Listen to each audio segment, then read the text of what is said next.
and encourage your women to motivate you through whatever you've been going through. We can talk about it. We ain't passing no judgment. So don't be ashamed. It's all the same. Stay in your lane. Your lane. It's whatever your real life looks like. Stay in your lane. Come off the dog and don't be ashamed. Your lane. Let's have a conversation on what we face every day. Tune into your lane talk show. It makes us feel good just to know we're not alone. No more will we feel isolated and cast aside. I want you to come out the dark. Just don't be afraid of your heart. So don't be ashamed. It's all the same. Stay in your lane. Your lane. It's whatever your real life looks like. Stay in your lane. Come out the dark and don't be ashamed. Your lane. Let's have a conversation on what we face every day. So I like talk show with Coach Trish Hannah.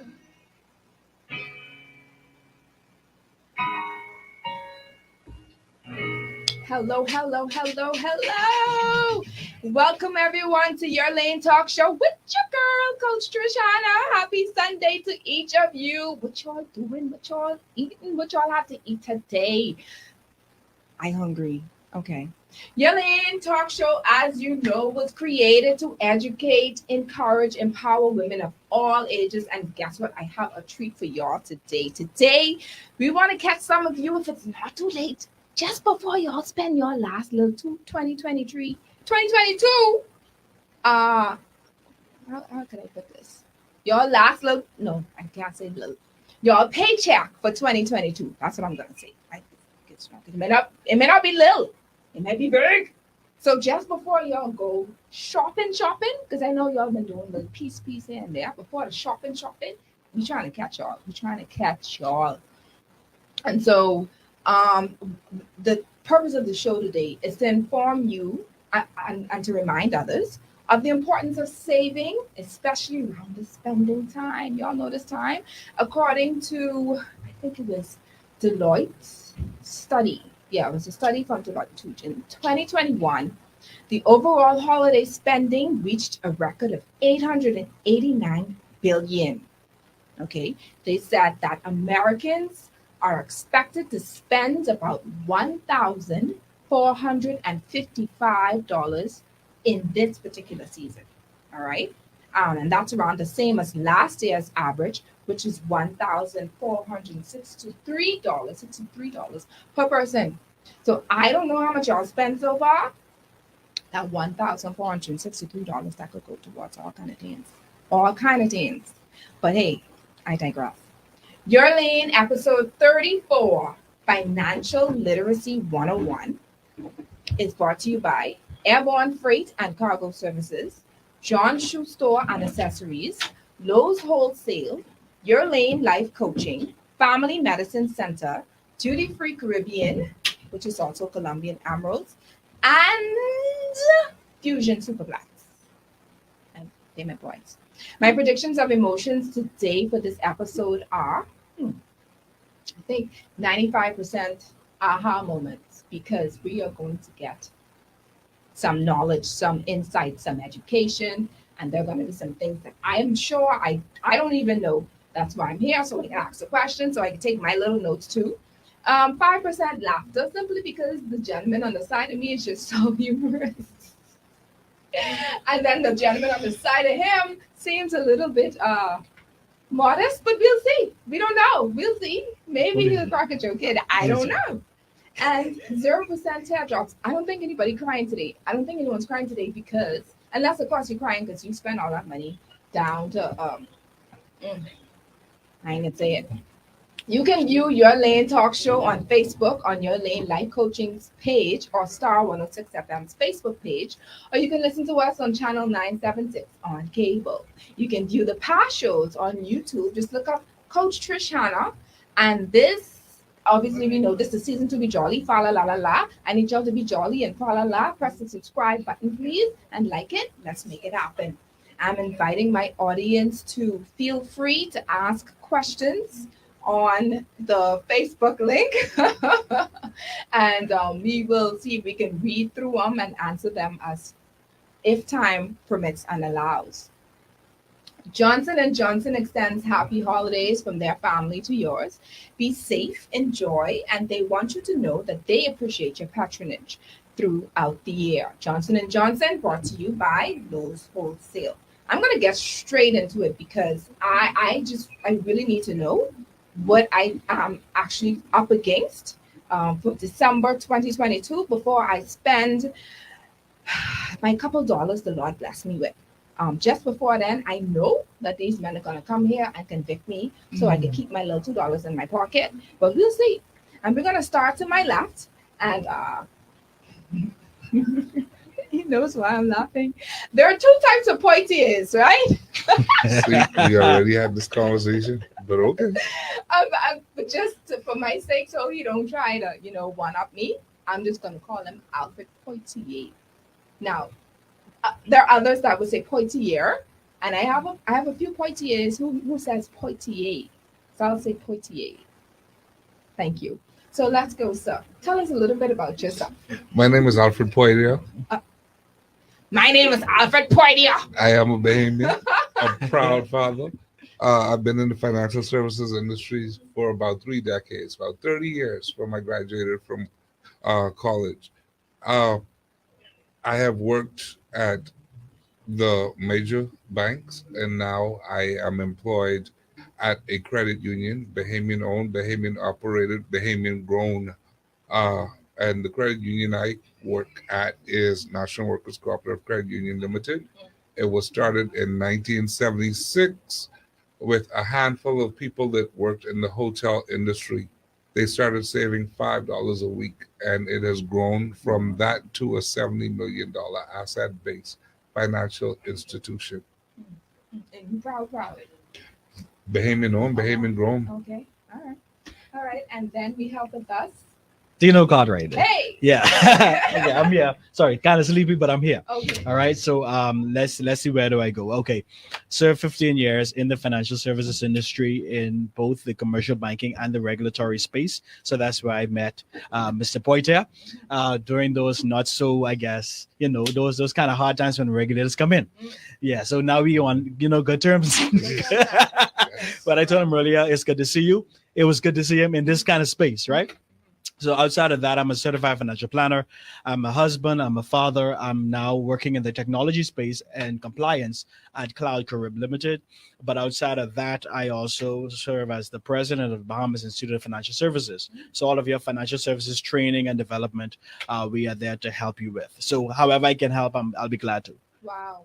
We have some really, really, really intelligent, well-versed, much, I would say, experienced men to talk to us today, ladies, about how and ways that we can perhaps save and invest and get out of debt. Can we start there? Yeah, well, let me start with, Sure. Let's just have a basic down-home understanding Let's go. of personal financial management. And see, I don't like when I go to forums and, you're told, okay, so we're going to have a forum, we're going to teach you how to save. No, listen, hold on. Saving is a culture, Right. all right? It's not something that you're going to walk into and be successful at. Mm-hmm. The most successful people when it comes to savings, actually, they learn it from childhood. And that's the mistake that we make today. Let me just lay this on the table. 2 generations, 3 generations ago, your great-grandparents, your grandparents did not have the level of education that we had. But they were more in tune financially or more financially literate than we are today with the college and university education. Okay, break that down, Alfred. Please, because yes, please, go ahead. So your grandparents, your great-grandparents, they made less than $100 a week at a time. Correct. Right? They were able to, they came from the island and initially settled in areas like Camp Road, Bayantown, wherever, right? They took that $50 to $100 that they made a week, and they were able to save, send you or your parents to college, They were able to purchase a piece of property, the Carmichael Road, Seabreeze, out east, build a house, and then move you out of the Camp Road, the Baintown, the Angliston, and put you out in Seabreeze or wherever they built the house, right? Most of them had a 3rd grade to 6th grade education, right? But they did that.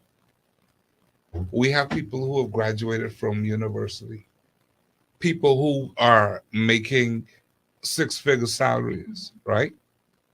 But are not able to accomplish financially what those individuals did. And it's simple.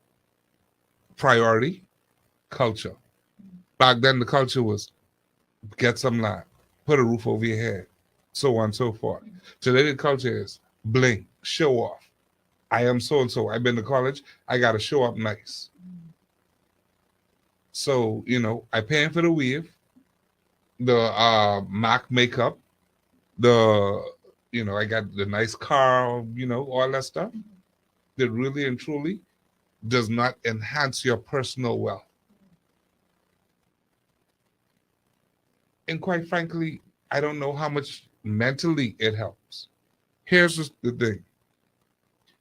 People talk about financial wellness, and we look at the image of a person. Oh, he drives a brand new car. He drives this really whatever. He's well dressed. His suits are Armani. Do you realize that financially speaking, you can live behind the gates of Lyford Key or wherever. You can drive the most exquisite car you could possibly imagine. But you can be financially destitute. Yes. So, for the intents and purposes of this show today, I want to define poverty. Poverty is not the picture that you watch on TV 3-4 o'clock in the morning, where you have some malnourished kids, with the bloated stomachs and the real skinny legs and stuff. That's not poverty. All right. Poverty occurs, financially speaking, when your income is exceeded by your expenses. So if your bills are more than you make, you're in poverty. Financially speaking, you are in poverty. You can't compare yourself to those pictures of people, quote unquote, and the caption, help get rid of poverty. No. They don't have no bills, nor do they have expenses. So they neutral. But you making $10,000 a month, but your bills is $15,000 a month, you have a problem. Every month you got to borrow to subsidize. Wow. We're going to stop you there, because as you talk, you take the whole show. Mr. Budget, take the whole show. And I love it. All right? I love it. You could carry this by yourself. But I want to find out from you. Let's ask Mr. Cartwright. How can people get out of that? How is that even possible? Let me. I know you're ready. No. Of course, well, people can get out of debt. Like Mr. Poeta said, it has to be a mindset.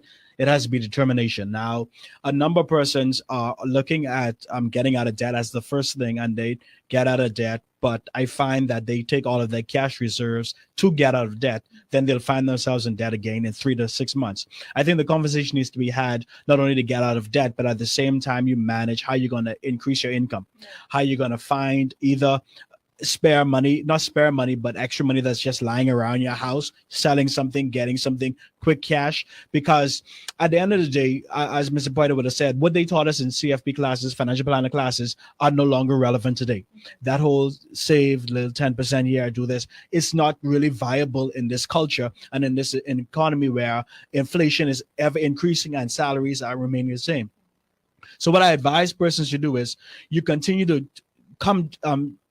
chuck down on your debt, but at the same token, increase your income or increase your income producing activities. And so we need to train our mind now to find opportunities to increase income before we get out of debt. And so getting out of debt is the last thing that we ought to do on our scale. The first thing is, how do we increase our opportunities to get income, whether that's learning something, whether that's getting a skill out there, whether that's selling extra clothes and extra shoes and those Armani suits and all that kind of stuff that you have in your house already, and using that income to now develop other ways to increase your income, and then just in order to keep your credit score all right, pay them. This is crazy because they don't pay the minimum, go out there and just go debt free. But you take your cash, go debt free. At the end of the day, you are back in debt again, like we said, 6 months, because now you have to come to Mr. Boyd to them and get a debt consolidation loan because you no longer have cash to meet your everyday needs. And when you can't meet your everyday needs, then you have to borrow to just live day by day. And so my challenge to persons is, while it's good to pay off debt first, the first thing you do is find ways to increase your income. So you find a skill, or you try to create some type of revenue where you can get additional income. Right. Whatever have you. Find where you add value. Find where I like that. Find where you add value. So let's say, a single mom, she has 2-3 kids. She works at a restaurant, in a hotel, whatever have you. But she doesn't really have the time. Okay. So what? How do we deal with situations like that? I know you could make time. You could find time for everything. In the hotel industry, you either work the nights or you work the day shift or morning shift. What are some things that perhaps ideas that she can do? Legally, of course. Legally, ethically. To help. No, seriously. No, got you. So, yeah. So here's the thing, right? And I'm glad you mentioned the hotel, the number one industry. I mean, tourism is all intertwined. But that young lady and hotel workers in the Bahamas, I promise you, if they were to sit down and just take a look at the level of revenue that they generate during the season, the high season, and then have the mindset to take that money to help them make more money, they will be so far ahead. Hoteliers, of course, they have slow periods, and they complain during the slow periods, oh, I don't have no money, but they don't take into consideration that they make huge amounts of money. You have pool attendants who make $75,000 a year, all right?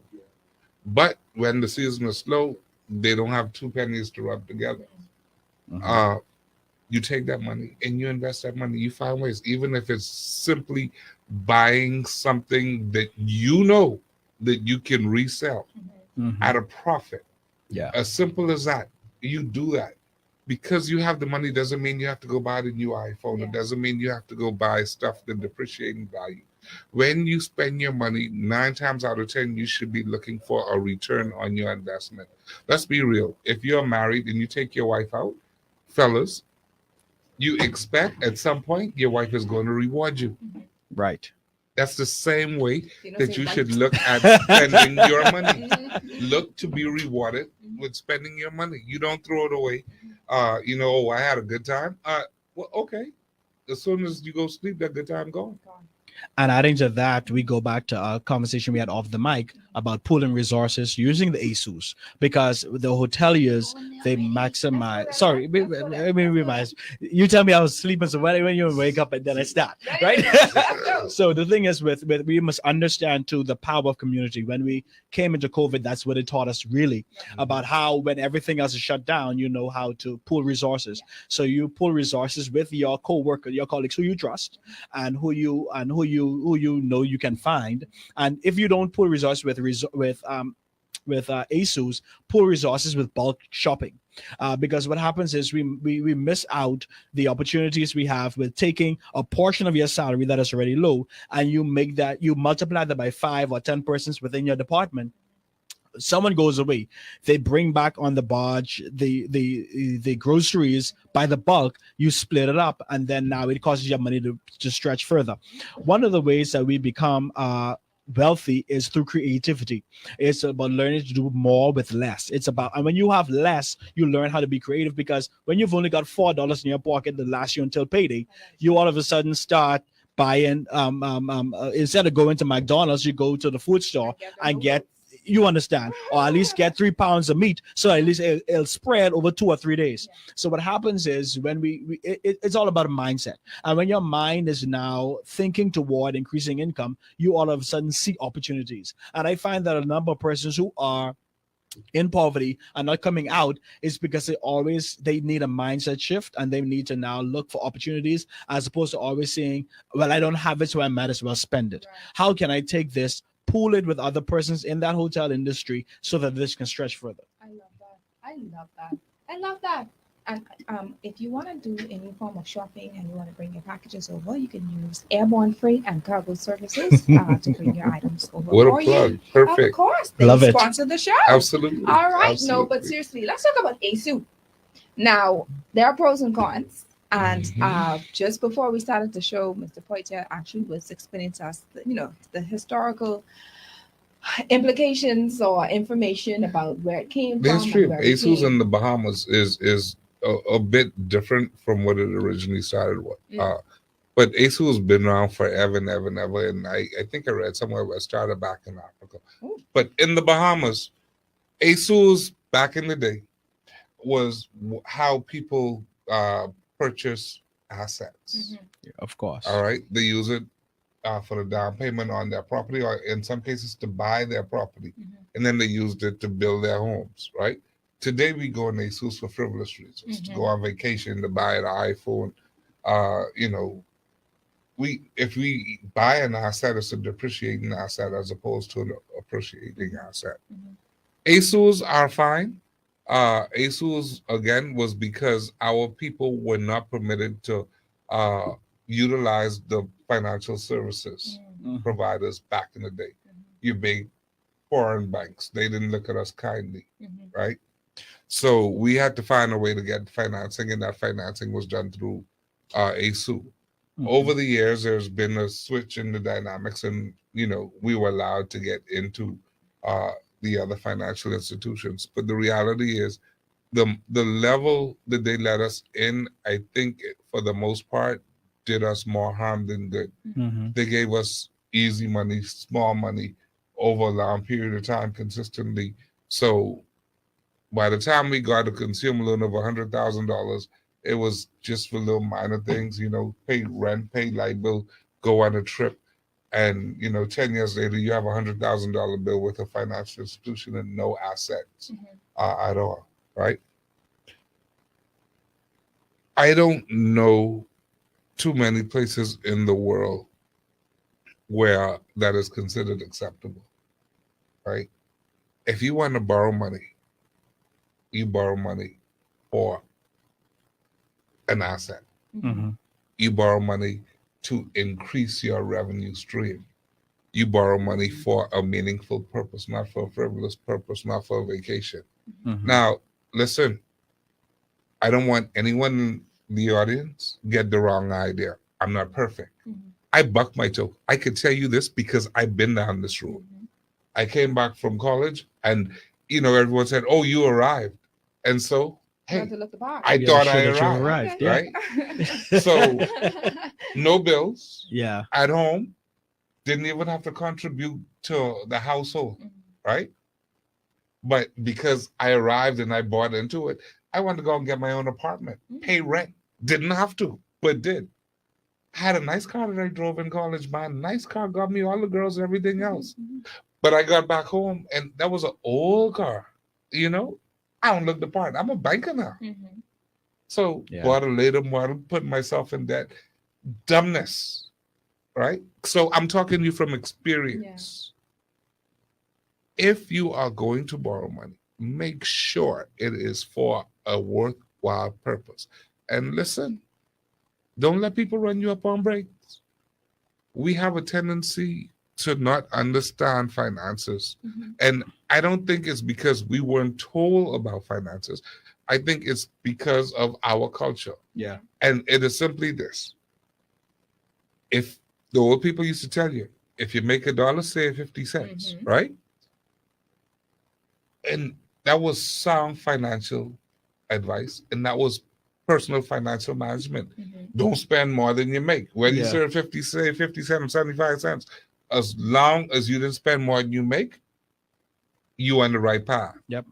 Today, we spend what we make and then some, right? We want to go to Latitudes. We want to go to Bama. We want to go to Atlantis, right? And we want to go just because we want to see and show other people that we can afford to do it. But what is so ironic, I don't know if you've been to those places and you see someone put their credit card in and it's declined. No. I mean, I'm sure it happens, but I've never seen It happens. It happens. Then there is no law as the financial institution. Yeah, Never right. know there why are. I'm like, Yeah, of course. yeah. no, you exceeded your limit. Right? Poor financial management. Oh my God. Folks, you do not want to be in that position because people's be watching Of course. and you out there being all pretty and sedity, all makeup and MAC and whatever else. And that happens to you? Oh my goodness. But we ain't going there because you You- you know, and it's okay for women. Mhm. It's fine. It's okay for women to look good. You know, you want to take the time out to look good. You want to get your nails done. You want to get your makeup and your hair, but you have to have priorities. You know, it's all about priorities. So one of the questions that I wanted to ask is, as far as savings is concerned, how much should, let's say, for instance, that's fine. Let's say, for instance, somebody makes $1,000 a month, roughly. You know, what percentage of that money income should they save, and how should it be done? The benchmark is 10%. The benchmark on savings is 10%. Now, the key is that, and I know this may sound crazy, but I'm of a different mindset now, especially, and I can speak freely now that I'm out of financial services, so I could talk, right? You find that now saving money is more expensive than actually otherwise. All right. Outside of, you know, my learned colleague, as they say in politics, outside of my learned colleague here and their institutions, credit unions, a number of our banks are now charging you more than they are Yes. paying you in interest. And so the key, what I get persons to understand is when you save 10%, you are saving for a purpose of investing. Right. You are saving for the purpose of asset. You no longer, or you're saving for an emergency, but still remember that even out of your $1,000, 10% of course goes, 10% goes to your tithe or your charity, whatever you believe in. 10% goes to savings, 10% goes to investing. The other 70 is what you will now live off of, or you will now use as expenditure.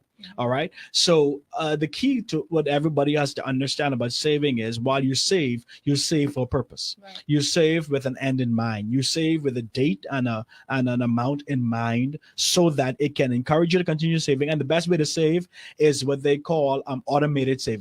So before you touch it, it comes out of your salary, goes to somewhere that's not connected to your debit card or that you can transfer. You can view it, but you can't transfer or withdraw it or go to where you don't have an account. I'm sorry, not an account, but go to where you don't have a debit card. Right. And you have to actually go into the bank, stand on the line and withdraw it. By the time that you think about driving there, parking, stand on the line, your mind already changed, right? So the key to saving is have a plan, have a destination in mind for that, and use credit unions. It's Guess what? shameless plug. I mean, guess what? You know, let me tell you why I don't mind talking about National Workers Cooperative Credit Union. If you've been listening and tuning in, maybe not this month, but if you've been listening and tuning in the months prior, you would notice that they have sponsored the show. He was one of the visionaries, one of the persons who I spoke to in reference to ensuring that, you know, if this was a good fit for me, you know, how could we go about doing it? And he supported me with it. And he went along and sponsored the show on numerous occasions, just not this month. But so we're gonna go there, right? We're gonna go. We cool. So Boy, I we tell can do you. that. Anyway. So one of the questions, Mr. Cartwright, I wanted to ask you, and I'm glad that you used his particular institution. Right. All right. I'm glad that before we go on a break, what the question I'm going to ask is, how do you choose a bank for savings? Okay. And what's the difference between a bank that's for savings and the bank that you said that we place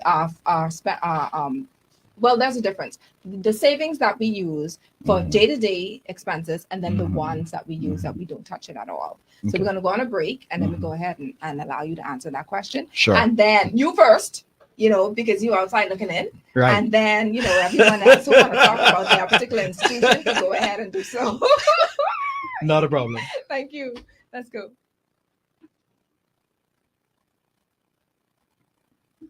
To my Facebook audience, thank you so much for tuning in.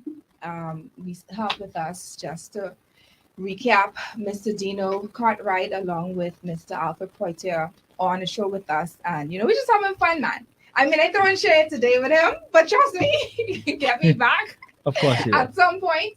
So I have to tiptoe all night. You all don't day have to today, tiptoe, all man. day today. But so we're still on live, and let's go ahead and share some stuff. Let's share some stuff. Talk Well- more about the ASU. Well, yeah, the ASU, well, that's one thing. But what I would really, really want to, I guess, when we come back home, we definitely need to talk about budgeting. Right. Because if you don't have a budget, basically, you don't have a plan or a roadmap to your financial wellness. That's the bottom line. A budget sets the tone, and we can make plans, and we can say we want to be rich, we want to do this, we want to do that. But hey, if you don't have the mindset to create a budget, follow the budget, stick to the budget, goes to naught. Mr. Cartwright said, what are your views on this? 10% for the savings from whatever you have. 10% will obviously for the tithing and giving alms, etc. What are your why 10%? Okay, so if we have what's called, we have a small document, and for me, if you're doing a budget, it should be very simple. Yeah. Right. We have a paper, and the first expense on that paper is your tithe, right? And 10% is biblical. What you do after that 10% is on you. Mm-hmm. But it's hard to tell someone who makes $1,000 a month and have rent of $600-700 Right. that they can have to save 10%, Right. right? So it really depends on Where they are. the situation, your situation. And then, Mr. Cartwright hit the nail right on the head. You always need to be thinking about how you can increase your level of income. All right. And then you need to start thinking about residual income. Yeah. What happens when you're unable to work? Right. And I know people think it's a joke or it's just some big, fancy talk, but the best money made is money made while you're asleep. Let your money work for you. Yeah. So, man, there's so much to talk about. We just, this could be a part two. I can feel it. A part two. A part two. A part two. Welcome back. Welcome back. That's what we have a question. The question here is, how do you feel about raising the minimum wage to apply? The minimum age to apply this to bad handwriting for a loan. How do you feel? And then we go into the savings. So how do you feel about raising the minimum age to apply for a loan? Who's answering that?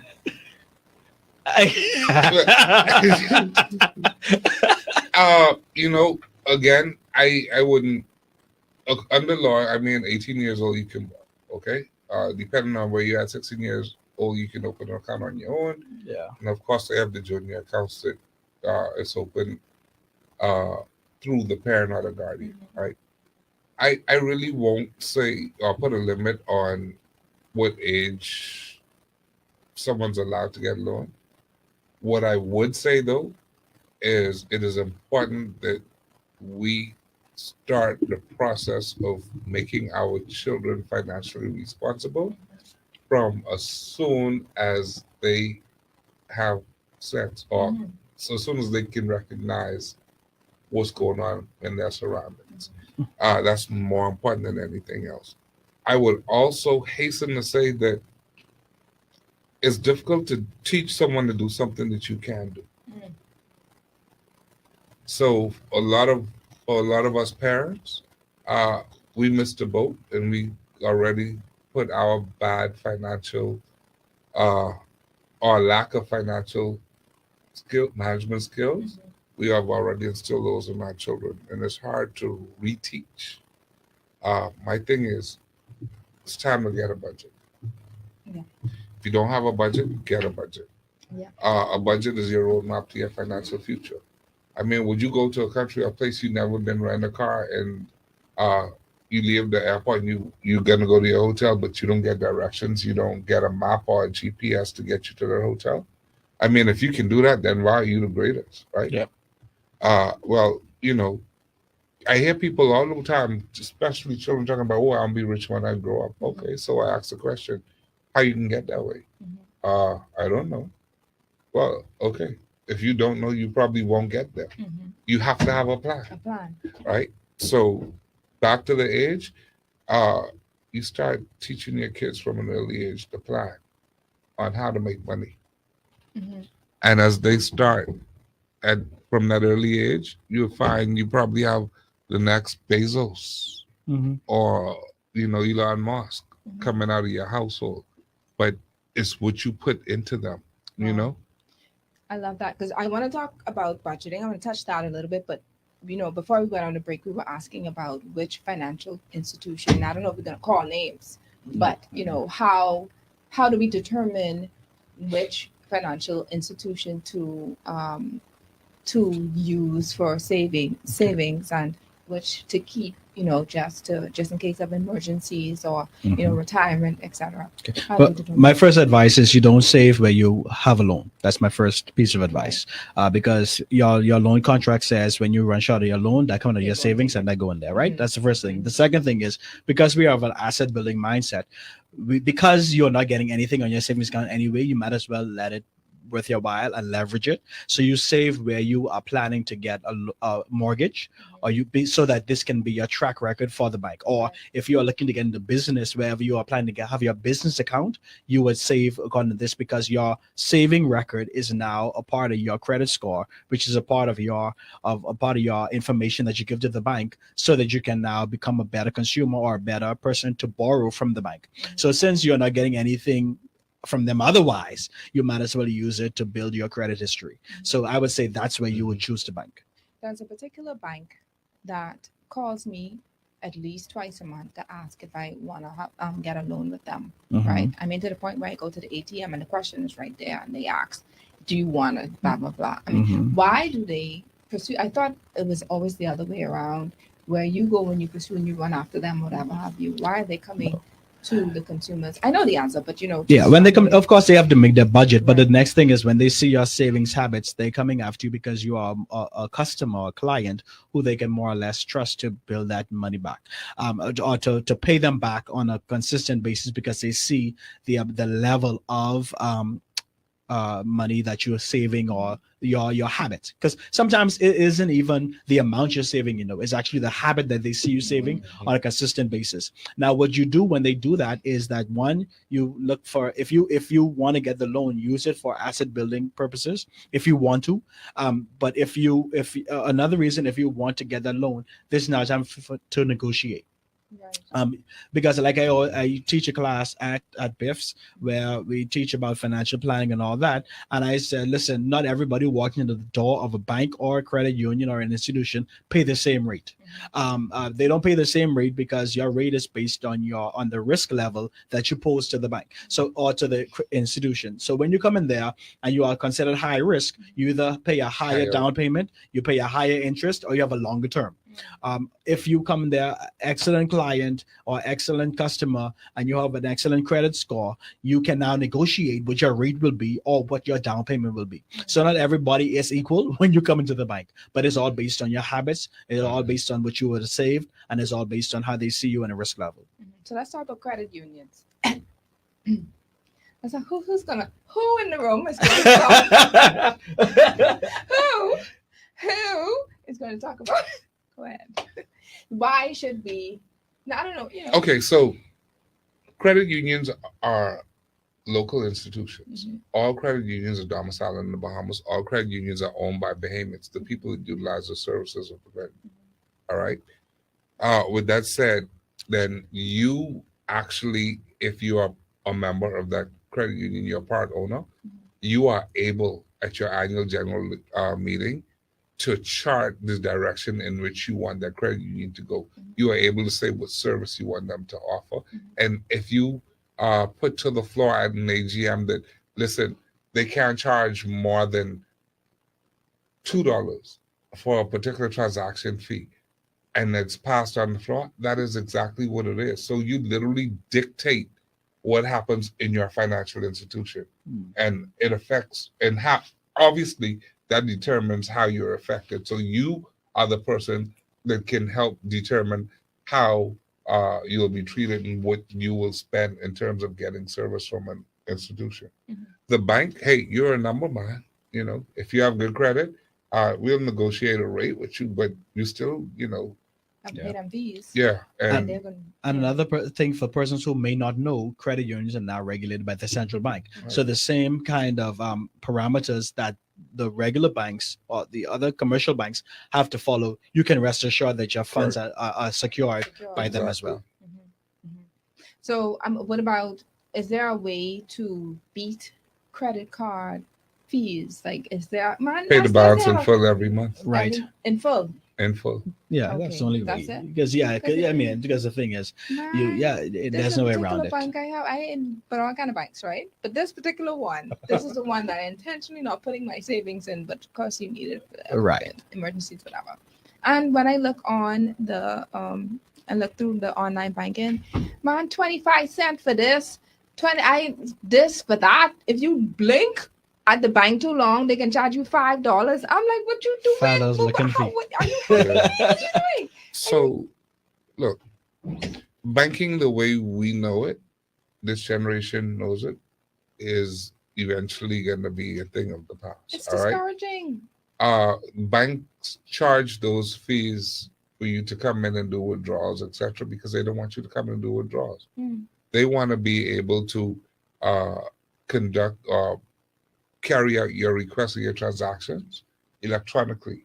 Correct. It doesn't cost them to do that the way it costs them to pay a teller, pay security, to pay rent or maintain a building, right? So the world is moving towards electronic banking completely, a cashless society.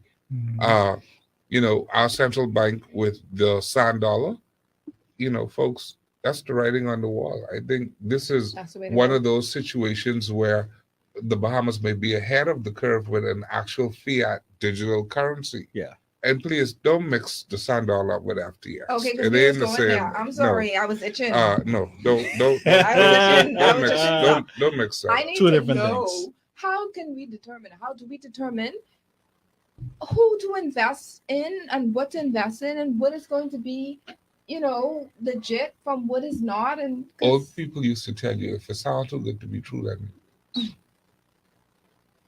dying See? enough for me, man. their old advice still sage today.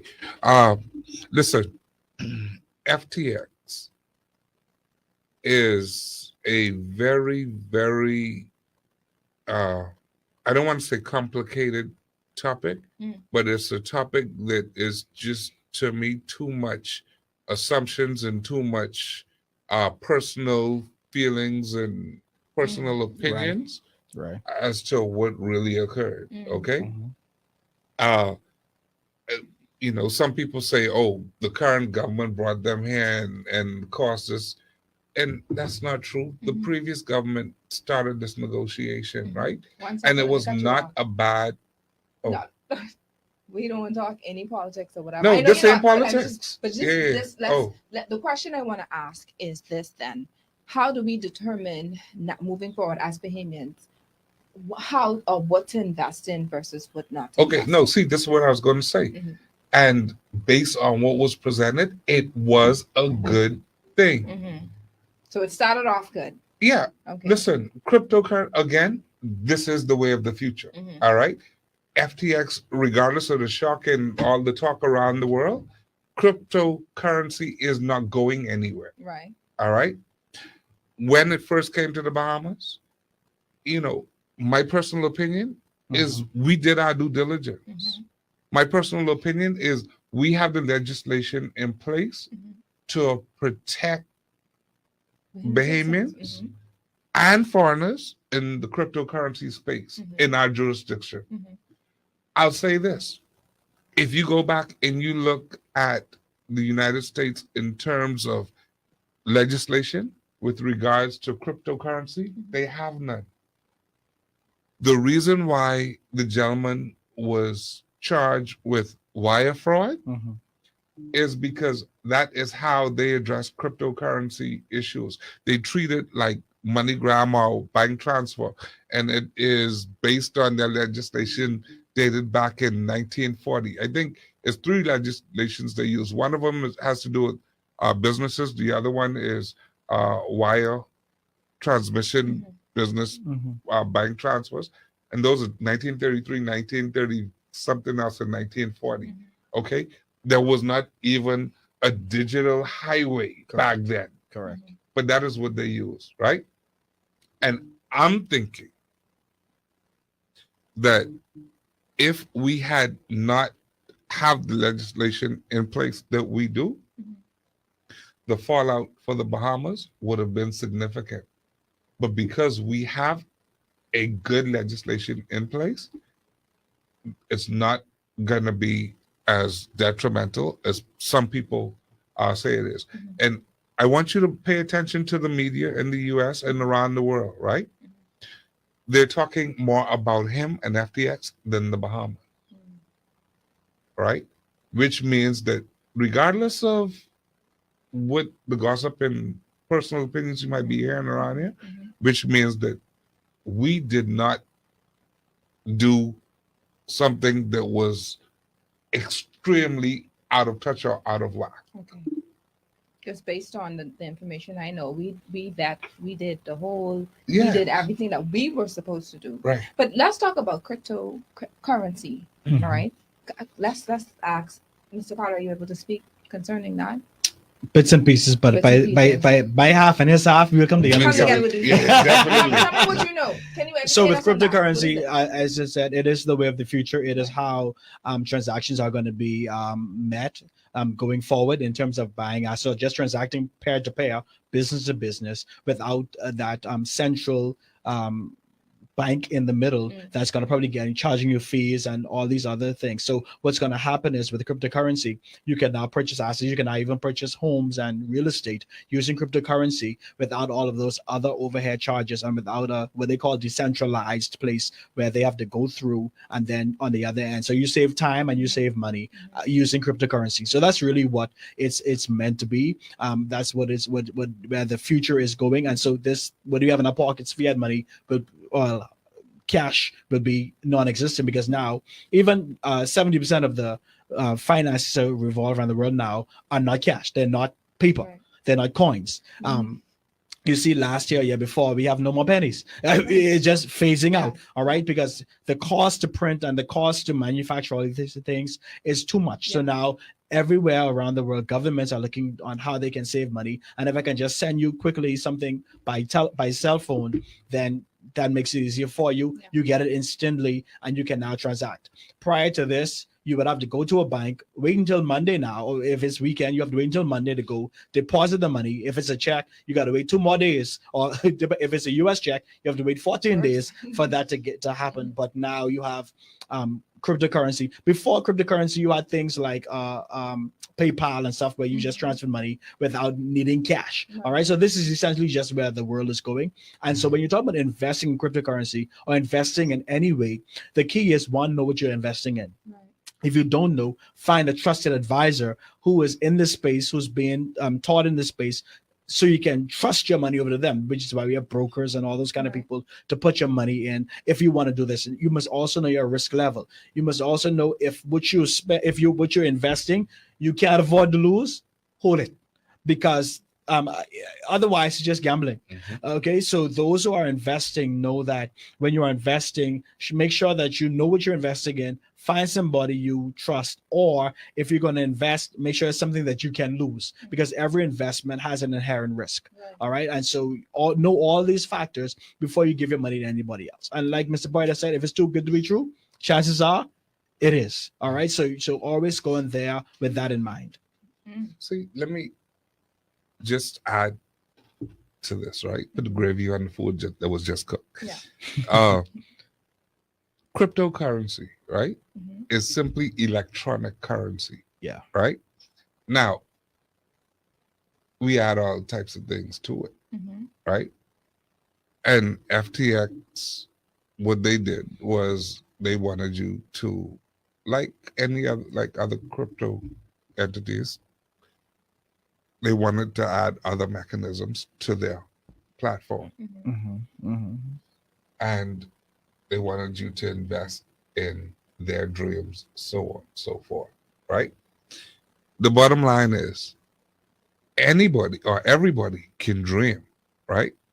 How many people would sit, plan, and then put the dream to work Mm-hmm. and stay with the dream until it worked, right? Legally and with the mindset that Yeah. this is a win-win. Yeah. I can't comment on the FTX CEO or former CEO because I don't know him. Mm-hmm. But based on the information that came out in the legal filings, there were some dubious things that were done with the money, Right. right? So, you know how the banks want to know your customer? Mm-hmm. The customer should know your bank as well.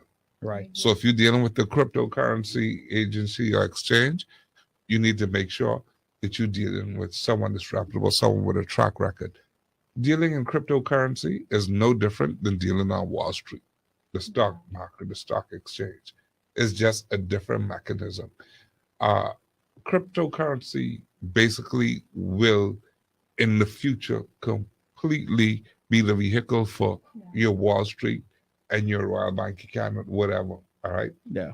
As a matter of fact, again, like I said earlier, I think this is one of the areas where the Bahamas is probably at the cutting edge or on the cutting edge of this crypto movement because we were the first to have the sand dollar, which is an actual fiat currency exchange platform, right?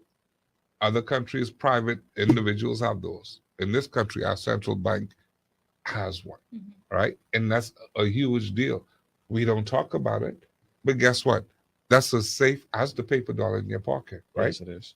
And I also want to say this. In 2024, Central Bank made the announcement that the checks will be taken out of the system. You won't be able to write a check anymore, right? So let me ask you a question. How much longer do you think it will be before cash is taken out of the system? Because we have the infrastructure where you don't need cash anymore. Correct. And even with Mr. Poit is saying, for those who are part of your audience who are not quite sure about this digital currency, this sand dollar, really, and it came at the right time. I don't know if they probably had foresight, or they probably had conversations where they knew it was where the commercial banks were heading. But you know that in our family islands, particularly, there are a number of commercial banks that are moving their branches, moving their ATMs out of place, but there still needs to be transactions going on. Right. So with a number of our population being unbanked, meaning they don't have a bank account or they don't have access to getting a bank account, they can still do transactions using this sand dollar, so that if they can't go to the bank and get $20 out of the ATM, they can actually trade $20 from their phone to another phone. So where you don't have banks on islands, almost everybody has a phone. So it's a learning curve, particularly for those who are not aware on how to do, or who may not like banking, to understand that this is the way we're going. And so it's best that you learn about it now, because this is where we're heading. I know as a culture, we like to go stand on the bank line, and that's our chore. We go there to row on the line, catch by the latest gossip, suck our teeth, ask if you use the Nutella, and all that kind of, because this is about a life, But this is where we're headed, and so we have to now adjust and we become agile and be a part of the world. Okay, I love that. And once again, how can someone in the Bahamas invest in crypto? I honestly don't know. So there are a lot of Bahamians who invested in crypto, and a lot of them done it in a manner that may be considered illegal because it involved foreign currency and if you're doing a a transaction that requires foreign exchange, Yeah. it should be done through Exchange control. exchange control, Mhm. right? But what really got me in conversations with many people was that they come and they tell you, "So I invested in crypto and this and that, and man, I make so much money." So my question is, okay, so how do you withdraw? Oh, uh, huh? What you mean? Well, do you have a debit card? Can you transfer it to, some account? No. I say, okay, but you made all this money that you don't have access to? That makes sense to you? Not at all. Yeah. Uh, a lot of people use their credit cards and go online and there's some reputable sites that even PayPal does Yeah. crypto, right? But the reality is, unless you vet whatever the entity is, unless there's access for you to get your funds back, or quote unquote, your investment grows for you to, collect the return on your investment, then if you can't do those two, then that's not for you. Don't do that. You So- throwing your money away. Can I ask both of you a question? You don't have to say the name of the institution or organization, but are you investing in crypto? Am I? Yes. No, not locally. Now, let me say this to you Hold on, before you let go. me. Okay, go Don't ahead. get locked up, Go my. ahead. No, I ain't gonna look up. No, no, no. Be careful, though. He's a smart No, no, man. no. Right, I Keep it know, in I know, context, I know, very I know. smart. of course. No, no. I need Alright, a go politics, ahead. so you learn. Yeah, yeah. But no, I'm not as yet. I'm not as yet, but definitely where there is a because where there's a viable option, Right. I have no issues with it. Because I mean, the Bible says, "Cast your bread upon the water, Mhm. and many days will come back." And it also says, invest 7 or 8 different streams. Who knows which one of them will prosper? Who knows? This may be the one. Exactly. Yes. So- And you still gotta sit down and count your costs first before you decide whether or not you can do that. Everything But- has a risk. You gotta, yeah. It's Yeah. very risky. That's a problem. But no, but I just I see, I want to reiterate this. What I was about to say is, no, I have not invested in, I'm not presently investing in crypto, but I want you to be clear. Whenever you do a digital transfer, crypto is the underlying vehicle, Yeah. because crypto is literally electronic transfers, right? And when they talk about investing in crypto, you're now investing in the dream of someone else, right? And what drives the crypto market? Demand. Mm-hmm. So if there's a limited supply and a big demand, it goes up. Okay, so what can we invest in now where we can see a quick return or we can see some type of profit or something? What are some things that we could do now? Legitimately, Legit, legally, ethically. morally. Yeah. No, that's a good question. The quickest way I would say is just regular everyday needs. That would be the quickest return you have. So you buy low, you sell high. Now let's say you have your clothing pieces here, makeup, I suppose here, makeup, clothing pieces, food, snacks, that kind of thing, where you got a quick buy low, sell high. That would be the quickest way you can get a return. What about you? Yeah, same thing. In addition to that, Mhm. service, right? And there's so many opportunities that we miss simply because we don't want to open our creative mind. Mm. We are a touristic destination, right? We are also a country that's surrounded by water. Mhm. We're a country that has sunlight more than 90% of the year, Mhm. right? Those things that we know are constant are the things that we should be Investment. looking to Right. find ways that we can profit off them. Mm. And it doesn't always cost a whole lot of money No. to get started, right? Mhm. Mhm. Sometimes you can take $500 and start something, and that $500 can multiply itself, right? But you have to be creative, and you have to be able to take a risk. All right. Mhm. Remember, what was just said, right? Was that when you invest, you should not uh, put yourself in a position where you can't afford to lose, Right. right? So if you can take $500 and you can parlay $500 into 1,500 and then 3,000 and 5,000, Mhm. uh, you're pretty much well on the way. The key is when investing in that, you keep your eyes open, your ears open. Mhm. You listen for pain points. What someone's pain point is actually your revenue making I stream. love that. If someone doesn't want to go down the road to pick up something, you go down the road, you add your premium to that. You have now during the pandemic, people could move. Yes. Out of that was birthed the company. Yes. I didn't hear you call their name, so I can't call their name. No. But they were orange, and McDonald's picking up, and Everywhere. KFC picking up. Yes. They're on Bamboo Line With picking the up. little sticker saying, Right. hey, you could, yeah. And that is what happens when you look at in the United States. You have Uber. You people didn't want to drive their own gas, but someone's going in your direction anyway. Mhm. So that's what. So when you go on your Uber app, you have 10 people in here who just happen to be in your vicinity, Mhm. and they're going in a direction. You don't have to wait in a taxi. You don't have to go and try hail a cab. You You don't. don't have This to is pay for someone. parking. This is That's someone you right. don't know. Yes. Yes.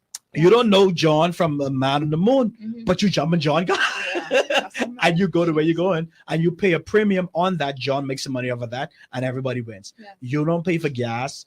John was going that way anyway, and he picked you up and you're going that way. So it's all about listening to people's pain points. Yes. And so instead, we have every day folk calling in talk shows every day complaining about something. Mhm. Listen to what their pain point is, I love provide a solution to their pain point, monetize it, and then you make money off of that pain point. That is so good. That is You know, so good. COVID made some people rich, I know. yeah. right? And I did a campaign. A lot of people that were displaced from the hotel, Mhm. right? I said to them, if you're a pastry chef in the hotel, nobody is able to go to the store and do stuff. Make your pastries, sell it in your neighborhood. Right. Mhm. You have a skill. Mhm. You have a skill. You couldn't move out of your neighborhood anyhow. So you have 15 people already home. You don't have anything to do. So and so the key is what I always tell persons is the job that you're on is teaching you a skill that you need to be wealthy. Yeah. And so a lot of times you don't have to leave the job you're on. You just look at the skills that you've developed over that time. Mhm. What me and Mr. Poyde are talking about is not something that we necessarily learned in school. Mhm. We learned in the course of our daily jobs and Exactly. listening to people's pain points, looking to see how we can now alleviate their pain points Mhm. and then making a profit off of it. And That's that's so really good. what it is. Oh my gosh, that is so good. We're going to take a break, but let me just ask this question before we go. And the question it talks about, couples, you just get married. You want, you either want rent out or you want go invest in a house. You want build a house. So after this break, we're going to talk a little bit about, hey, should we just get this house? Is a house a debt investment? Or should we do some townhouses or some apartments? We're going to go into that. All right, let's take a break.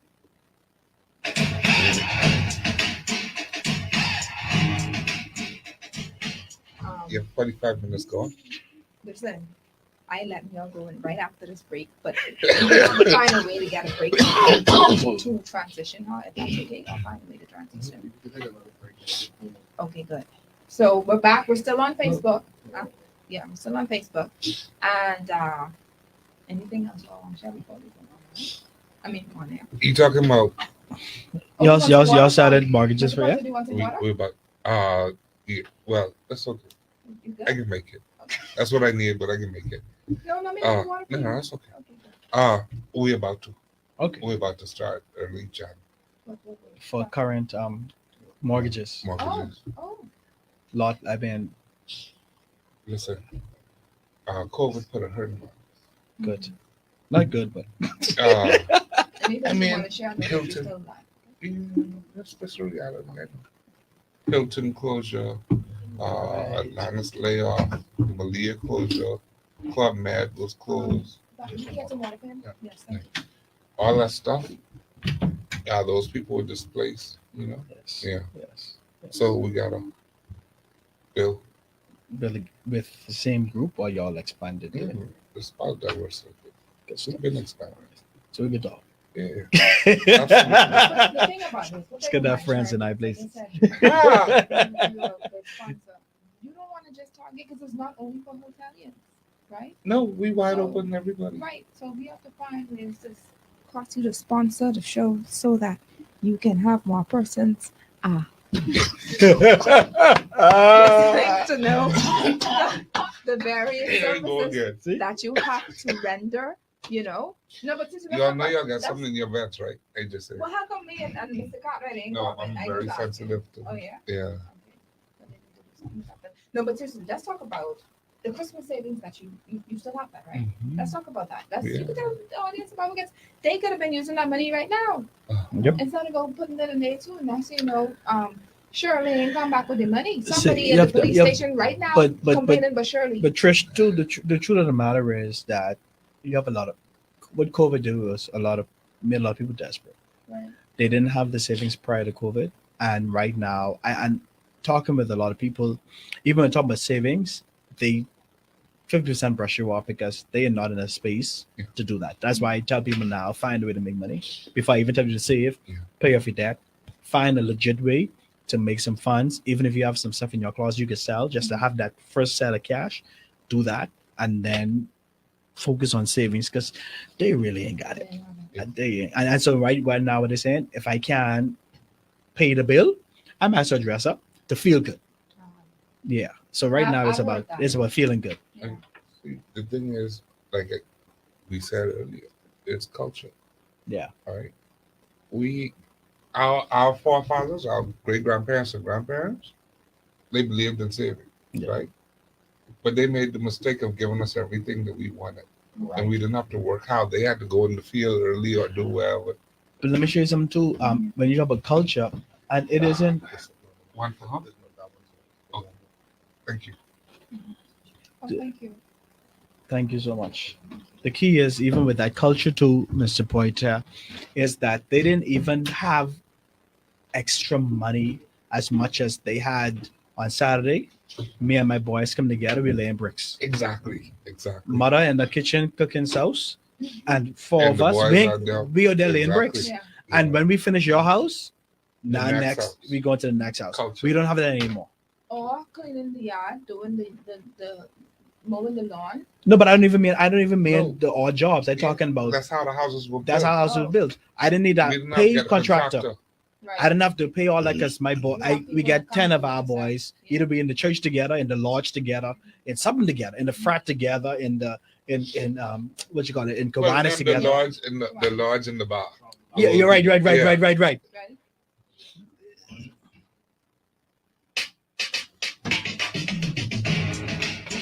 Welcome back. For those who are just joining us, we have with us in studio Mr. Alfred Poitier and and Mr. Dino Cartwright. Man, these men, they just filled with so much knowledge. Oh my goodness, I'm proud of them. And as I've told them before, they will be coming back for part 2 because there's so much to cover in this little space of time. And before we went on our break, we were asking about what do we do or how do we advise couples?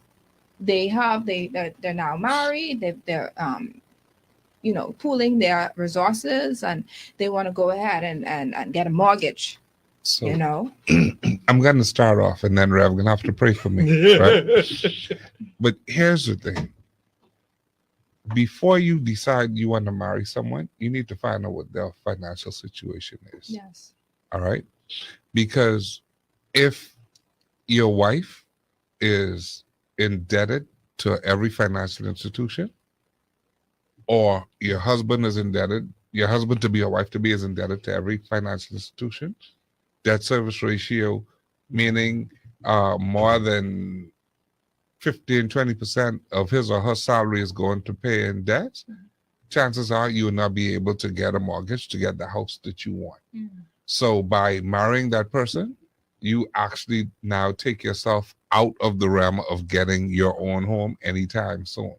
And let me also add too that but not only having all this debt on you, but signing on other people's debt that you forgot you have. Wow. So just being a Guarantor. guarantor means that you don't pay that money back every month, but you're attached to that loan. And so Obligated. now that's part of your loan as well. That's part of your debt as well. So yeah, no matter how fine your wife's supposed to be or how you think your husband is, the big man, if his money ain't right, you might not have a good life. That's something, because that could be a part of. I mean, I had a show talking about divorce. How did I get here? And we had a few women who marriage didn't last as long as 2 years, if that. Okay. Mine didn't either, but I can tell you, if that money ain't right, it can be strife in your life. I have seen throughout my career where the man is leveraged or loans to the hilt, right? Mm-hmm. The woman have no loans, but she dragging them in the bank to go buy a brand new car because her neighbor got a new car. Oh, gee. Mm-hmm. All right. Those are things that unfortunately are realities in our society, and those are things that hinder us from being great. Yeah. Because we get caught up in frivolousness. Yeah. If you're gonna and the marriage, the wedding rather. well, Yeah. $30,000, $20,000 for a wedding is crazy. Crazy. But the bottom line, again, and we repeat this because this is very important. If you are going to borrow money, go borrow money to help you make money or borrow money for an asset that will eventually appreciate and help you make money. And when you're talking about mortgage, I want when you look at and this may be in other people's, this may be crazy for what people are thinking, but an asset isn't an asset until it's owned by you free and clear. Right. And even after it's owned by you free and clear, you have to consider maintenance fees. Yeah. So when it comes to building your first, I'm going to go with the old school. What do you call it? Old school advice. Get something that can make you money on the side as well, because once you understand with mortgages, mortgage has the same prefix as mortuary. Because it's a noose around your neck, Right. For the life of that mortgage. Mhm. So you have to find a way to either supplement that payment, or you have to find a way to pay that off quickly. Again, increasing your income, or whether that's increasing your income by working or increasing your income by having something on the side to make money to pay off that debt sooner than expected. And also, when you're getting a mortgage, always look at the fine print in your mortgage, because there are some institutions that tell you cannot pay a bulk of more than 10% per year. Yes. All right. There are also institutions that make you pay if you go to another institution to get a lower rate. Yeah. Okay, so you have to now really read all the fine print, get all the information that is necessary. Someone just gave me last year, they had a consumer loan. Mhm. Because they moved from one bank to another. They not only had to pay the payoff balance, but they had to pay Prepayment penalty. right a prepayment Oh, penalty my to move the gosh. money to another bank. All right, and so you have to have knowledge in all of this to be able to go into this as a wise consumer. All right, so that's why you need shows like your show to get this free advice, and this is free. You catch me, Mr. Pointer, outside here, then you probably gotta Yeah. you understand. Of course. Because Goes up. we have to Of get course it out, does. we have to get our knowledge and have income produce and decide income Exactly. producing, right? It's called consultancy. Absolutely. But in all honesty, and we have to understand that when you are as a couple coming together, find a way to get a house that you can live in. I know a lot of persons may want to get a big house because this is the kind of environment we're in. Yeah. But think about it. If you only plan to have one child, you're getting a 5-bedroom house. Pretty soon, the maintenance of that will kill you. Yes. All right.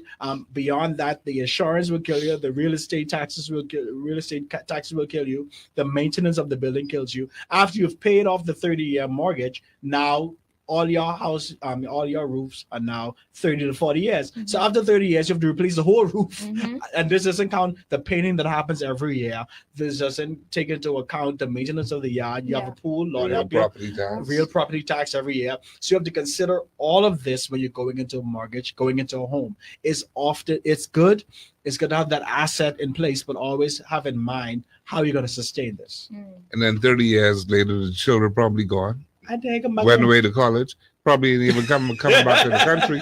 And you in this 5-bedroom house and you can't sell yeah, easily. Exactly. Because the thing is, it's easier to sell a 2 or 3-bedroom home than a 5-bedroom home for the value that you want to get for it. Wow. I've had a couple mortgages and I have not purchased a house as yet. Mm. So what you're saying is, right? Rental we- income. Yeah. So you get your townhouse, you get your little your apartments, you get the vacation rentals. You could that's also a nice investment, right? You get your little Airbnb. Airbnb. It is. You do. Man, I have this neighbor. Anyway, we talk about that, but I see cleaning up. You know that this is something that I think I want to look Okay. into invest in. Again, this is one of those things like Uber. You find a pain point. People don't want to go to a hotel. Okay, and even when you think about it, we have a number of family islands littered across Mhm. the Commonwealth of the Bahamas. COVID has now changed the appetite for those who are coming in. They don't want to go in the hotels anymore. Mhm. Just put them in something on an island, give them a four-wheeler, or give them a little jeep, Mhm. put them somewhere in the bush, and they're They quite happy. fine Yeah. because that's the new consumer. Yeah. That's your new traveler. So all of these things you have to take into consideration. Sometimes as a couple, you may want to rent something that's comfortable and use some other money to put it into an Airbnb and let the Airbnb build your dream home. A lot of times for couples, your first home is not your dream home. Exactly. Yeah. So you build to that. You build to that by having your duplex, your triplex. And builders say there's really no difference between a triplex and a quad.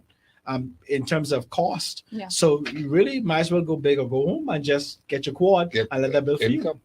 Make Go money big. while you sleep. Or go home, make money while you sleep. What else can we do to make money while we sleep? We got a couple minutes, and we have another guest who's been so patiently waiting on us. Ah, Lord, but y'all have so much information, man. What else can we do?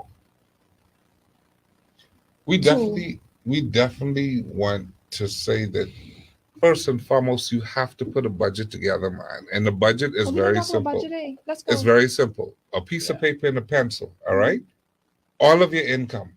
Your income is anything coming in on a consistent basis. Mhm. So, folks, if you have rental income, What the- the money from your job, mhm. Mhm. if you have pension payment or spousal support, those are income. Mhm. Mhm. Now, if you was buying numbers, you can put I might win from the number house as income. No. Now, let's be real. If you was buying numbers on a regular, that is an expense. Yeah. You have to put that on your expense. Expense is anything that goes out, right? Right. A light bill, water bill, cable, nails, barber, makeup, hair, Grocery gas, grocery, expense. lunch, anything that you spend the money on, Mhm. expense. Buying numbers, expense. If you have a sweetheart, expense. You have to budget for it.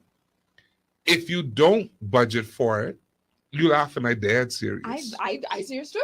Go ahead. If you don't budget for it, chances are you will not reach your financial destination. Mhm. And the financial destination is where you see yourself financially at the end of a particular period. Yeah. So you budget for a reason. You budget so that you don't find yourself in poverty, but you also budget to make sure that if something happens to you, if there's a period you can't work, you have something put aside. Secure. Every budget entails a nest egg or a saving. Mhm. Okay? There are two types of income. There's discretionary income. Two types of income, right? We have discretionary income, and then let me just talk about that. Disposable income and discretionary income. Mhm. Unfortunately, we misunderstand those two. Mhm. We have a lot of people in our country, and this is our culture. We get paid, we go out and we buy something that we wanted, Mhm. right? And we buy that before we make sure that our bills are paid.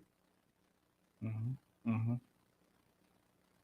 So what happens is the bill collector call because the bill is now past due. You no longer have that money because you took your discretionary income and you blew it. You blew it completely out the water. Mhm. A budget helps you to avoid situations such as that happening. Because once you make this budget up, all of your income, all of your expenses, and you craft it in such a way that there's something left at the end of the day, not just savings, because savings comes out as an It's a expense lot, mhm. actually. Mhm. But Mhm. you have to have something left at the end of the day to do whatever you feel like doing. Right. Yeah. So it's okay to do whatever you feel like doing, ladies. This is what he's saying, but that's a part of the budget. So let's Yes. say you have $300 left after you've already say, okay, the BPL, the BTC, Alive, whoever, The makeup, the utilities, the the sweetheart, grocery, the whole the- 9 yards. just put yourself with your sweetheart, No, I and don't have your- one. I'm just saying. right?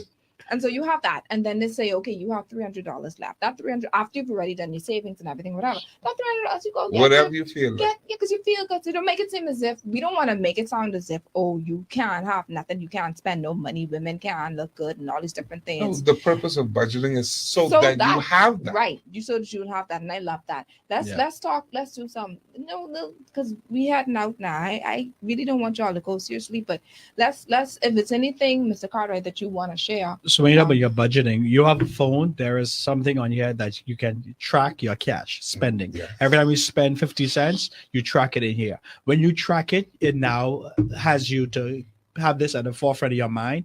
It will restrict you from spending. Second thing I tell people is, if you're just starting out and you're having an issue with spending, take all your money in cash. This may sound dangerous. Take all your money in cash and spend it. Use it. Don't swipe. Because when you swipe, you are mindlessly just spending money. But if you have to take that because you have to understand see it. money is emotional. Yeah, When you see the $100 go going. and break, yeah. then you think twice about doing that. And the third thing about spending is don't have a 24-hour rule, especially for not expenses but luxuries. Yeah. If in 24 hours you still want this, buy it. A lot of times when you go into a store and you say you go leave the store and you want to come back, say I'll come back tomorrow for it, chances are you're not going to come back. All right. So budgeting in a practical way is you writing this down, but you're sticking to it, you're tracking it, because everything in your life financially is built on strategies, structures, and systems. Strategy, what's your long-term goal? What's the structure is how you're going to meet this goal, whether through savings account, whether through budgeting, not budgeting, through savings account, through investing, whatever you're doing. And then a system is consistency. Save the whole thing about savings is consistency. The eighth wonder of the world is compound interest. Is it going to work for you or against you? And that's what you have to do. I love that. Man, I feel good. I feel like I could be rich tomorrow. And that's No, but this the thing is is, good. finally, that's how it starts. So I will Exactly. tell the ladies, listen here, go get your hair done, get your makeup done, do all of that, because the truth of the matter is, money is mentality, money Yeah. is feeling. Yeah. When you feel good, you're in a position now to see more. Yeah. When you feel good, you're in a position now to be exposed to places that cause your mind to start running. When you leave work, go home a different route.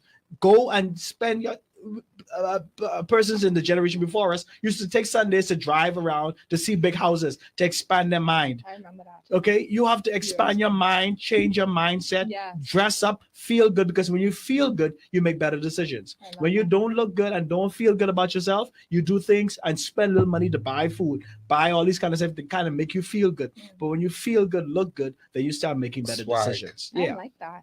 I Yeah. like that. Ooh, y'all really helped us out today, I must say. And I want to thank you. Thank you so much. Thank you. Not a And problem. like I said before, y'all coming back, I'm asking. So when y'all do come back, of course, we're gonna just talk a little bit more about things that we couldn't cover because there's so many other questions that are there. And then of course, when we have an opportunity to read some of the questions that the those on Facebook may have, we want to be able to answer those when you do come back. And so thank you, Mr. Alfred Poitier. And I said it right? Good.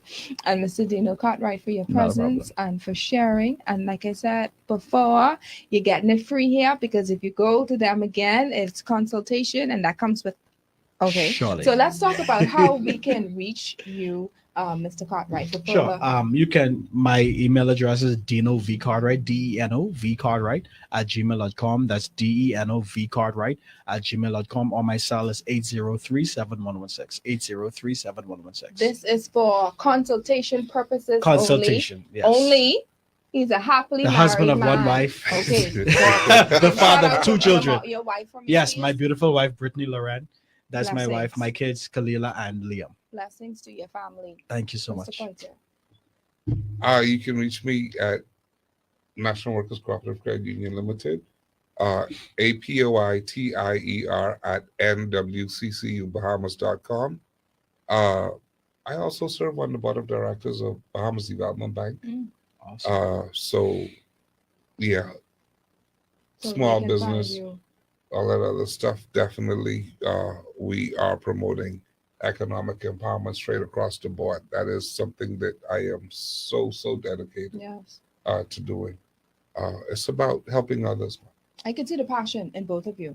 The passion is there, and we are forever grateful. National Pleasure. Workers Cooperative Credit Union will be sponsoring the show in January. All right. Thank you. This is where I sip my tea. Coming up next, we will have Ms. Denisha Lewis. I can't wait. Oh, well, y'all, we're going to let you all go. But for those who are listening, will be able to hear her story. And she did exactly what you all were referring to with finding ways to make things work for her, using Awesome. whatever she have and allowing it to work. Awesome. Allowing herself to have income. She's a single mom and she's making what she has work for her. That is powerful. Awesome. I can't wait to have her on. She's right behind, just patiently waiting for us. I'm going to have her right after this break. Before y'all go, please.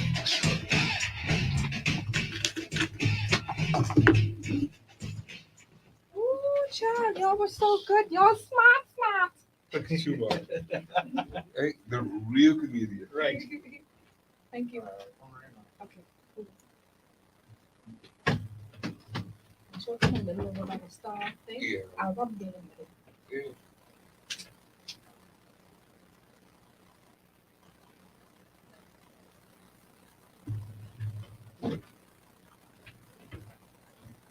Okay. Okay, be careful, Mr. Cartwright. Please, me on TV.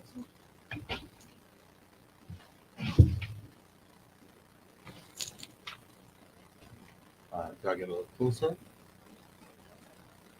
Yeah. 1, 2, 3.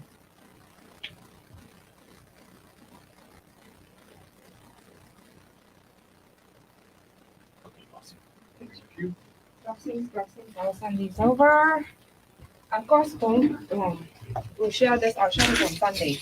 So it'll be as if we're literally live. Sunday, we are live. Oh, yes, we are. Oh, yes. Blessing. Take Thank care. you. Take care, Okay, of course. thank you so much. Hello, lady. Thank you so much for your patience while we still on break, right? Yes. All right. Can you take a picture? Sure. You can actually name Denisha or Denisha? Danisha. Okay. Thank you so much for your patience. What happened is we started late. What happened was. Are you all up in my face?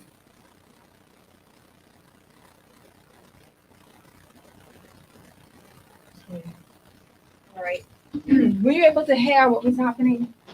Were you able to hear the discussion? Mhm. Good. So you Some know- of it. what was right I there? was trying to get a little piece of it. Yeah. I didn't really have that.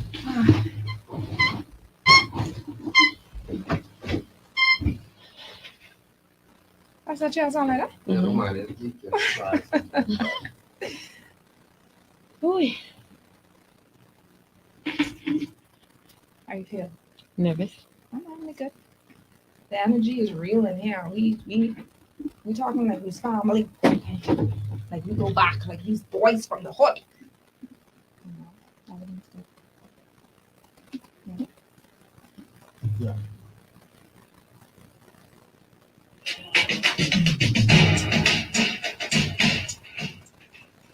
Y'all, man, listen. Mr. Poitier and Mr. Cartwright was on point today. If y'all ain't learned nothing, I don't even know what to say because I learned all kind of things. Today was just simply incredible. And guess what? There's more. You know those infomercials? There's more. We have with us Denisha Lewis. She is a single mother of three. She has three beautiful girls. She is a certified early childhood educator and the CEO of Dish It Mom, that is here to teach us about how to create meals on a budget and so much more. Because first of all, before she even talk about how to make meals on a budget, I just want her to briefly share how Dish It Mom even came about. Hello, Denisha, and welcome to your Lane Talk Show with your girl, Coach Trishana. Hi, good afternoon, everybody. Good afternoon. So just to say a bit of my story. During a period of maybe last year, I went through a separation with my husband. And during that time, I could not be a mother. I found it difficult to be a mother. I found it difficult to eat. I found it difficult to cook, most importantly. And depression hit on a different level. And I could not shake.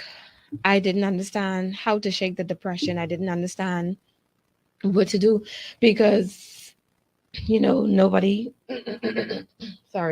nobody never taught me what it was, how to cope during those difficult times in marriages. Nobody never told me how to even be a wife. Wow. So I went through it, teaching myself as I went along. But during that time, like I said, I went through a state of depression and it was not easy. And I thank God every day for the daughters that He gave me. And I believe that God handpicks your children for you. Oh, yes. And like I said, I thank God for the daughters that He gave me because they were truly my backbone. Wow. Because there are times when it was difficult to eat, to sleep. And, the Dish It Mom came about when my oldest daughter, her name is Harmony, and she went into the kitchen. She's like, "Mommy, don't you think it's time to eat now?" And I was like, "Harmony, no, I don't want anything to eat. I'm good." And she said, "Mommy, let me just fix you something to eat." And I have a daughter, my oldest daughter. She has an IQ of something on a different level. Because I promise you, if you ask her a question, the other day I said, "Harmony, so why is the moon so big?" And she said, "Mommy, according to," and I said, from she said, "Mommy, according to," I said, "Okay, this is going to be one of those lessons that I'm going to have to take." So she said, "Mommy, can you just come and show me what to do?" Me knowing her, I know she knew it. She Right. knew exactly what to do. How old was she at the time? She is 13. Oh, this is So just recently. She was about 12, 12 at the 12 time. or 11. And she said, "Mommy, come in the kitchen and help me, please. I need to figure out exactly what it is to do." And she was scrambling eggs. And she said, so I say, "Harmony, let me just show you what to do because you're taking a little long. Let me just show you." And she said, "Mommy, okay, I don't know if you understand what I was trying to do, but for one, I got you out of the bed. Oh, man. And now that you're out of the bed, you can cook.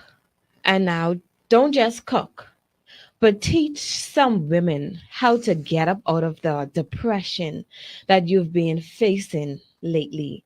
And I was like, wow, my 13, my baby, told me, "Mommy, now that you've gotten out of the bed, now that you've had enough strength to get up and come into the kitchen and just to have a conversation with me, teach somebody else how to do the same thing you did." So the Dish It Mom was formed from coming out of a difficult place, Oh, man. a place of depression. And I have a father, he's a chef. And from I was a little girl, he taught me how to cook because I love to eat. So he said, and he used to say, "Gubba, come, Gubba. Because you have to learn how to cook. Yeah. You like to eat too much." So every day, and I was so excited every day, even if it's just sardine and grits. It just made it special by just showing me, just talking to me and teaching me certain things and certain techniques. So the Dishit Mom was formed out of that place. Wow.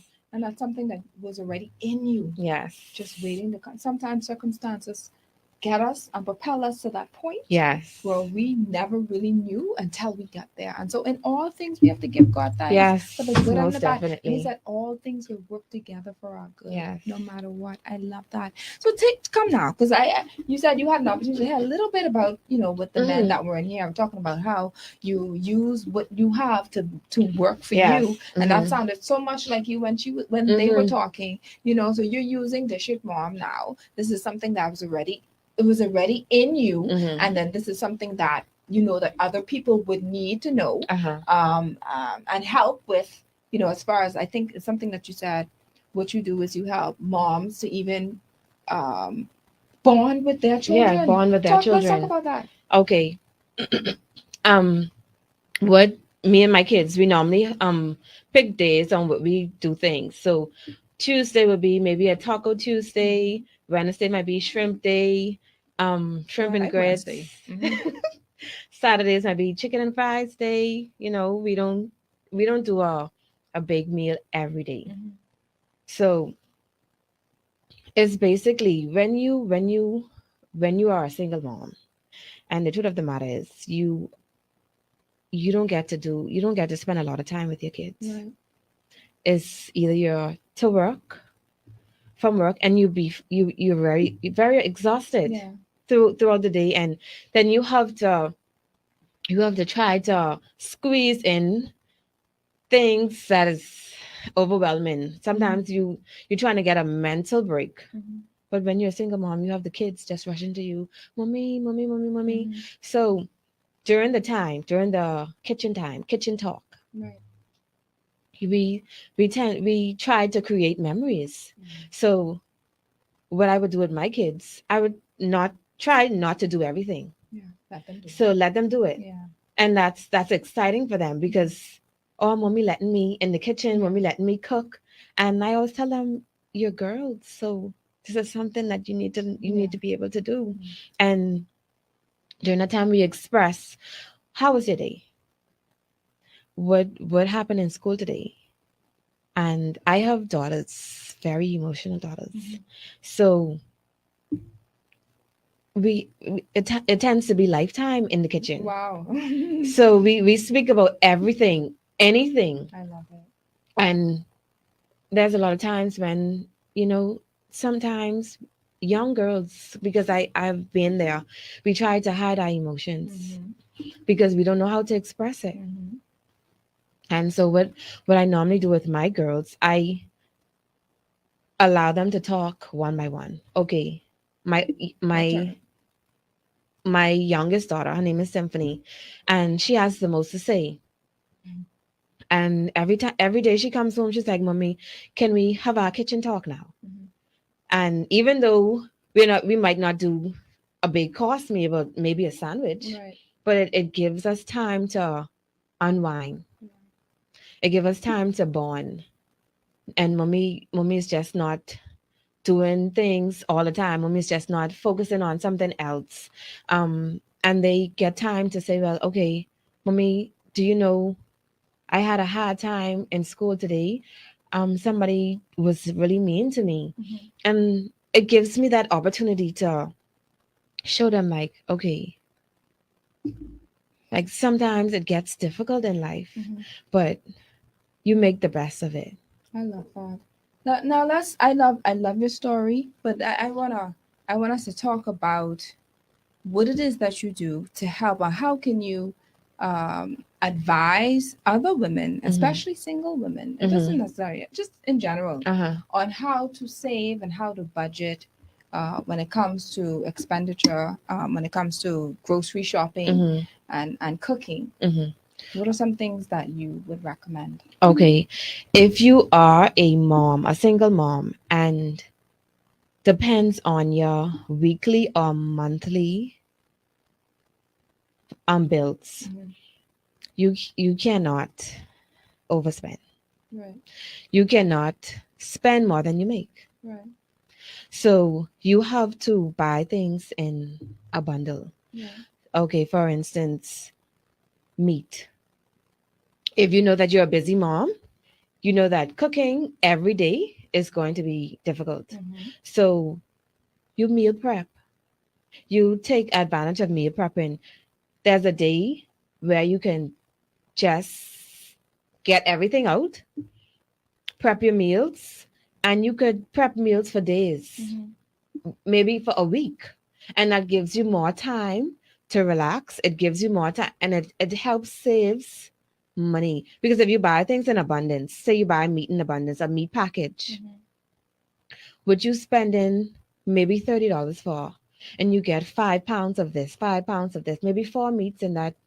And if you have a family like me, we don't eat 5 pounds of meat a day. Mhm. Mhm. So that's meat you could have in portions. Right. So like I said, you could meal prep. And if you have to spend on groceries every day, you lose. Because having to if you have to go into the grocery store and spend maybe $50 a day, you're spending more money than you actually could afford. Yeah. So buying things in abundance, rice, you buy it by the bale. Um, vegetables, you buy it by the maybe 3 vegetables, 4 vegetables, depends on how you cook. Mhm. So meal prepping is ideal.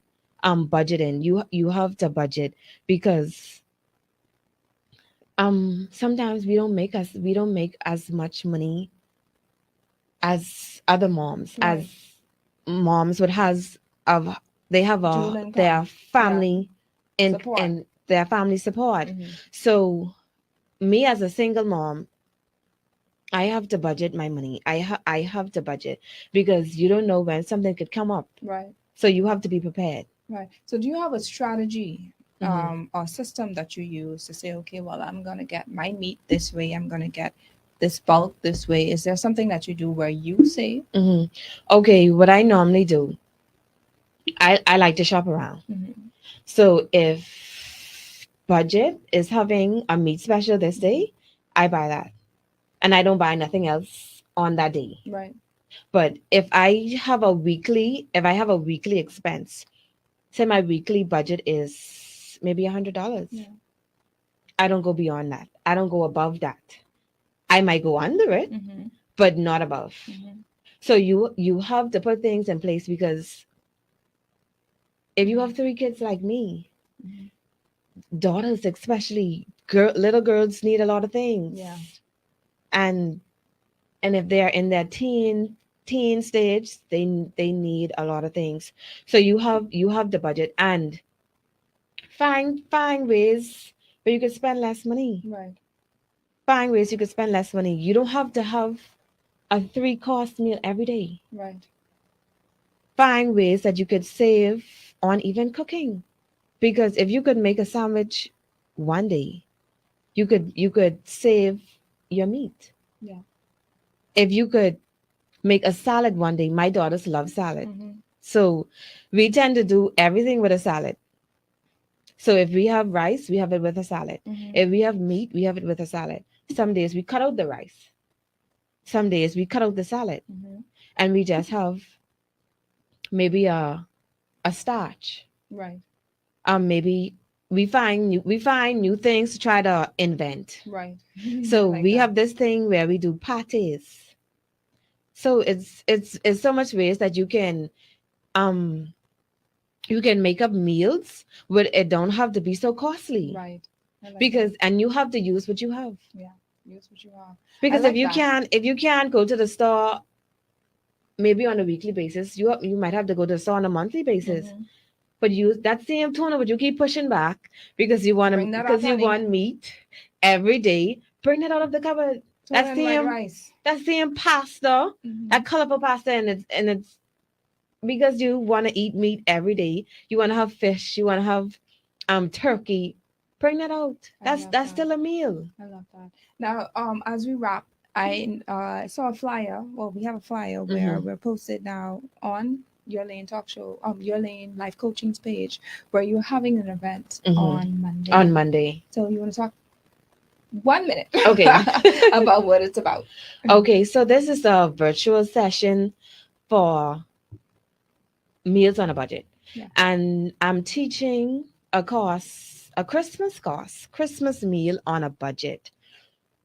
Let's keep in mind, I've been checking the cost of ham and turkey. Oh. Okay. Expensive, Of course. expensive. Yes, it is. And and I've been looking super value. I've been different places Mhm. to look at ham and turkey. Mhm. And I say, you know what? If you still want the turkey, let's make it on a budget. The turkey wings. Okay.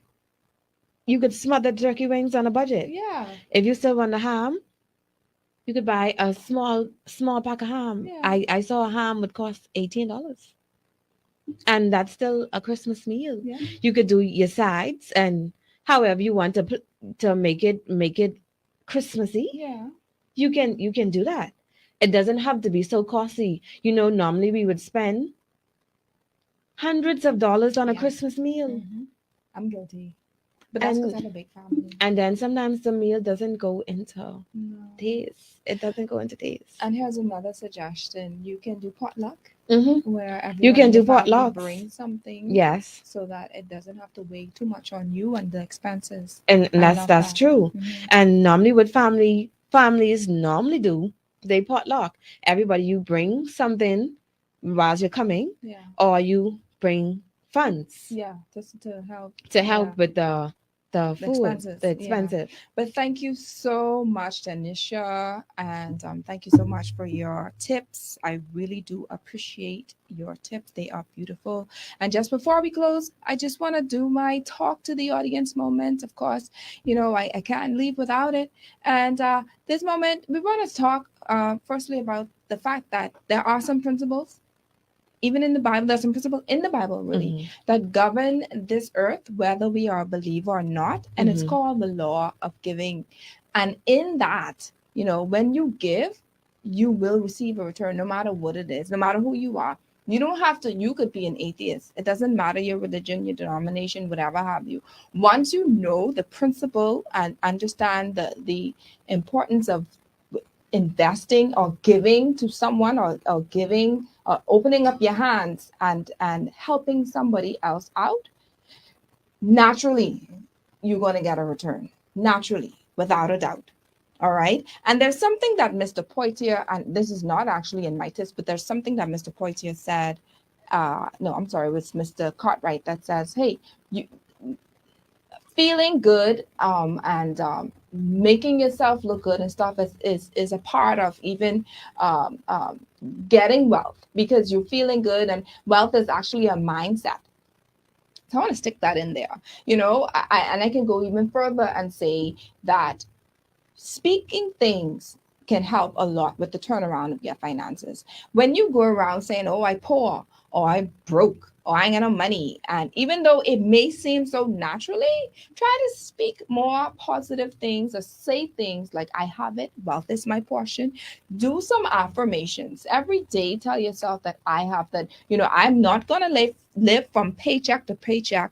I will not, you know, whatever it is that you can use, or whatever it is that you see, or whatever, wherever you want to see yourself, speak life into it. Say it. All right. I'll never be broke another day of my life. These are terms that, this is another thing, but principles, words of life. Everyone knows, no matter what your religion, denomination, everyone knows that when you speak something, it will come into fruition. Keep speaking it. My second point is for mothers. I know that this is the time where you go shopping, you go splurging for your children. But can we teach them how to give back to others? Can we teach them how to go to various shelters and to donate things, or maybe a blanket, maybe some canned goods? Teach them how to, and Mr. Poitier said this, we're starting from the tiny. So we teach them not only how to give to others, but we're also teaching them how to save. Not every, you know, when your grandpa, your grandma come, they try to put one little $5 in your hand. Not every dollar that a child has to go to the store and purchase something with it.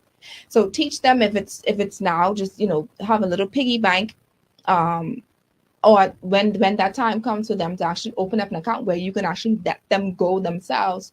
Well, of course, you being there, but let them feel or do the transaction themselves while you're sitting down, you're watching them do it, or behind them watching them do it, so they can understand and appreciate what it means to invest, what it means to save, and then what it means to help others, the less fortunate. My third point is watch out for impulsive buying. All right. You have some people who be like, child, please, I work too hard. These bills could wait. But when you think about it, they with that mentality and that mindset, when you keep saying, oh, these bills could wait, because I could die or whatever, and I can still meet these bills here. What about you who have children who are still here? You're gonna keep them in bondage because of your poor decisions? I don't think so. That's selfish, to be honest. Try to work out your bills now. Try to work out how you can pay off piece, do what you have to do, piece. Budget so that you can have something on the side to feel good about, to get your nails done, get your hair done, get your makeup done, get your little dress or whatever have you, get your shoes. Go out on a night out to town or something after you've already budgeted. And we discussed this already. We discussed the importance of budgeting. After you've already have the school fees aside, you have the grocery aside, you have the personal care aside, and all these other things. And whatever's left, whether it be $10, whatever it is, $100, $300, then you could say, I have this amount to go ahead and do whatever else I have to do.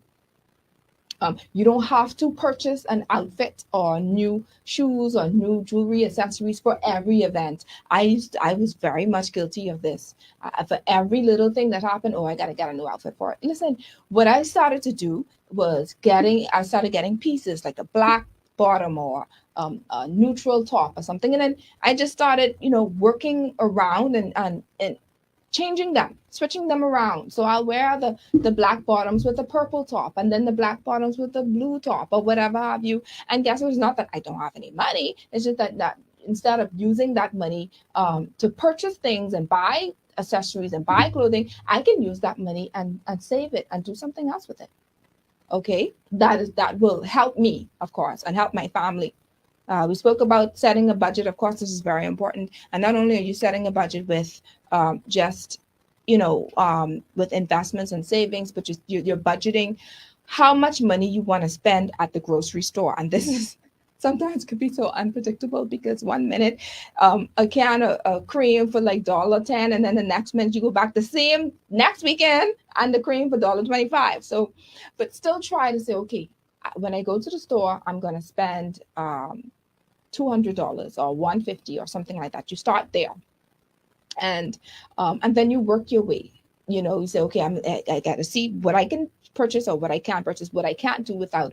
And it's a little side tip for you: don't go in the food store hungry, because you start picking up everything, especially in the junk food area. That section, that aisle, you pick up everything, and then go with a list, so that you can know this is what I need and this is what I'm going to get only. You have to be disciplined, all right?